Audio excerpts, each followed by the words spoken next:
Okay. Second game. Let's see. Let me guess this one. So Rams at 49. 49ers at Rams. The Rams have never beaten the 49ers in NFL history, if I recall correctly. Or at least they've struggled under Sean McVay. That's what it feels like.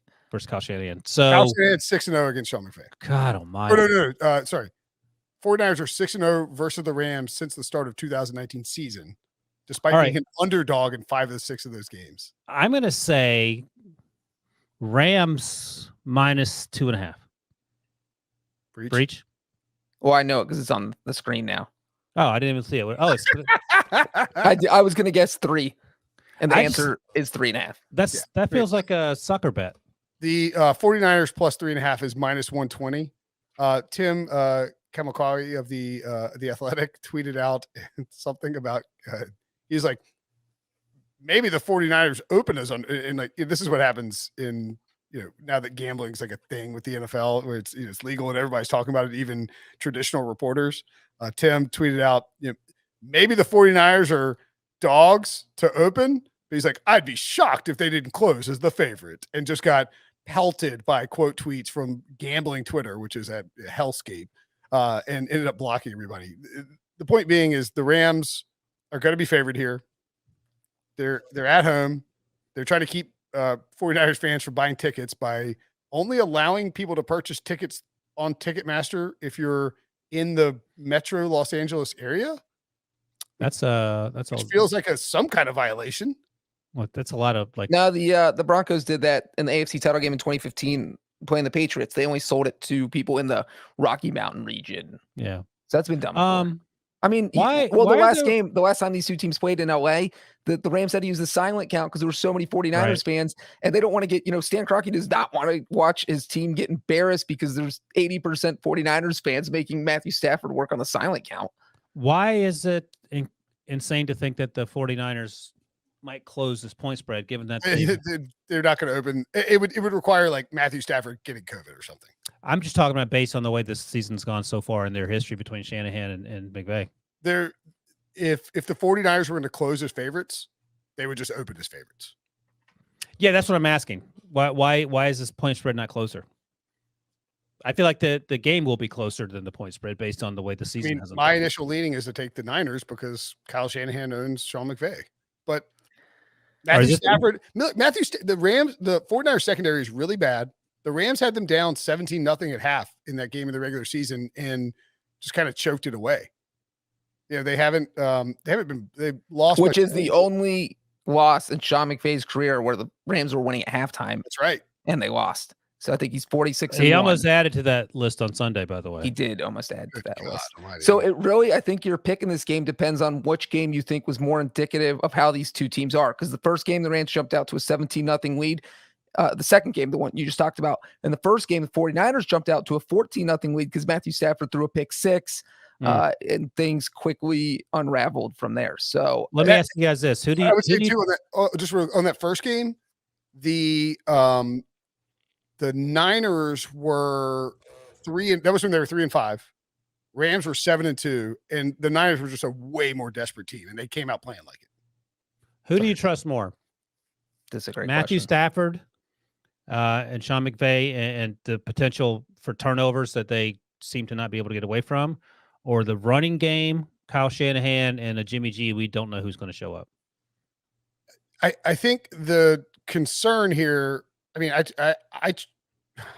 don't know. It's a good question because the running game is going to be the difference. The running game and the play calls, obviously, the defense is another conversation. But Jimmy G versus Matthew Stafford, I mean, even I can recognize it. That's a no-brainer. Thank you. Jimmy G just drives me crazy with the inconsistencies.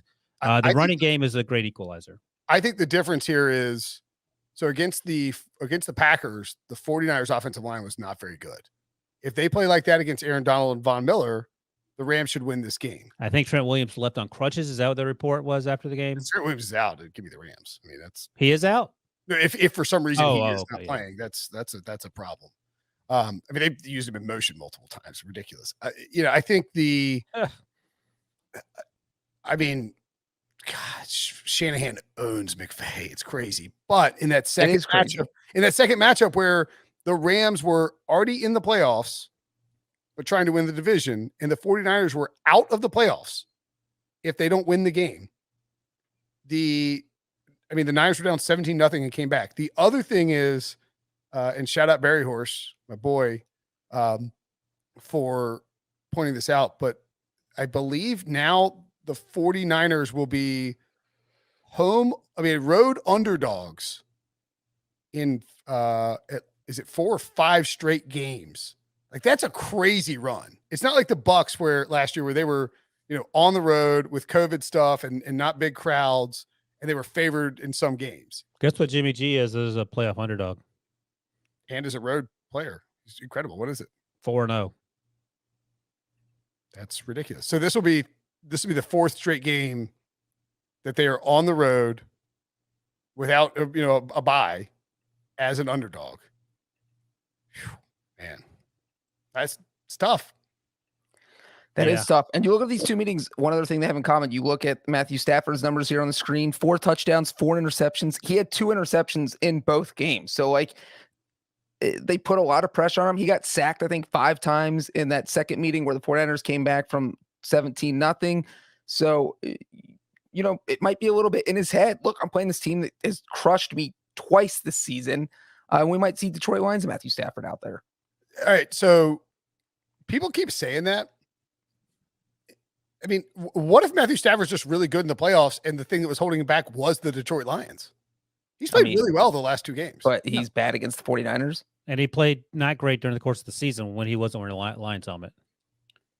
I think that playoff win is probably taking something, whether he would admit it or not, taking the piano off his back or monkey off his shoulder, whatever you want to call it. Yeah, of course, for sure. And he has certainly played better the last 2 weeks. But to Breach's point, sometimes that thing can unravel pretty quickly. Like you have the crazy pass, and then you're like, oh my God, what's going on? And then before you can catch your breath, he's done it again.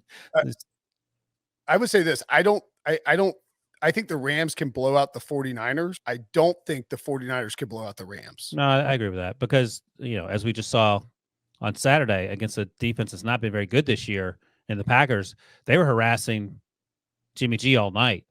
If it weren't for Joe Burrow, it felt like he got sacked more than anyone else.